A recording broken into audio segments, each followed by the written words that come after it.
On this week's episode of Create, Consume, Repeat, I take a look at what makes Dead Rising a masterpiece of modern gaming by examining the film that inspired it and its genius game design.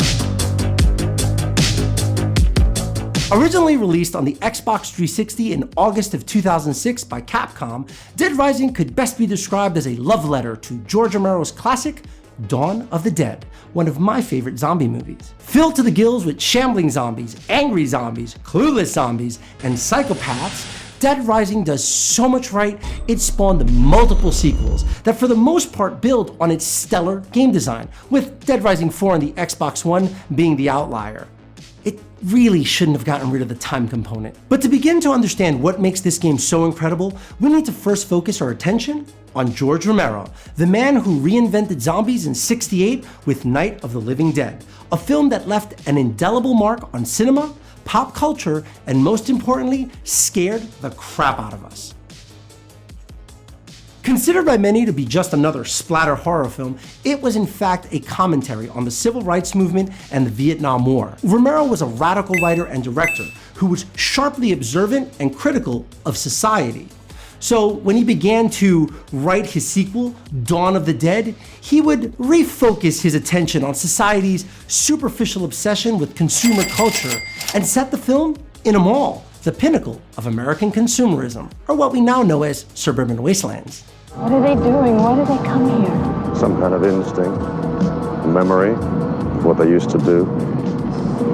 This was an important place in their lives. God, I could really go for an Orange Julius. So good. For those not familiar with the game, Dead Rising is an open-world survival horror game where you play Frank West, a photojournalist investigating the sudden sealing off of Willamette, Colorado due to a zombie outbreak. The game forces players to adhere to a strict 72-hour schedule with narrative events occurring at specific times in different places throughout the mall. Along with keeping to a strict schedule, Frank needs to help rescue hostages, take pictures, and bash some skulls to level up. Yes, the game has RPG-like mechanics. Now, most people that have played or reviewed the game for that matter complain that the time limit, save system, and dumb hostages detract from the overall package. But I disagree. I argue that these three mechanics are what make Dead Rising a masterpiece. Now, I know you're probably shaking your head, but let me explain. As I mentioned earlier, this is a love letter to Romero's Dawn of the Dead, a film that points a finger at America's unhealthy obsession with consumerism. And as an advertising exec on Madison Avenue, it's clear that this is Inafune-san's way of brilliantly employing what I call the holy trinity of marketing. 1, scarcity. 2, time sensitivity. And 3, perceived value. In a mall filled with an abundance of weapons, food, and costumes, the hostages are scarce by comparison, and they're what really matter. They allow you to propel the story forward and achieve the best ending. But by linking their cries for help or an inopportune boss fight with a time-sensitive narrative event, you create a real sense of tension that forces the player to place value on what's really important. Now, if you think I'm reaching, just think about any infomercial that touts act now while supplies last, or any Amazon flash sale. They're employing the same mechanic. I mean, just look at Black Friday. But within seconds, Black Friday had descended into chaos.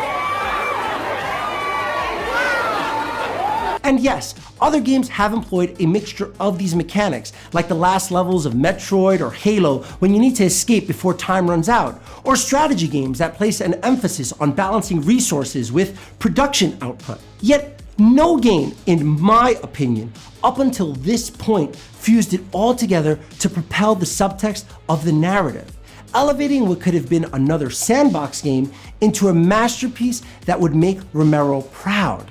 Agree? Disagree? Let me know in the comment section below, because again, this is just my opinion, and maybe you know of a game that did it better, or maybe you just think I'm full of it. I'd love to hear about it.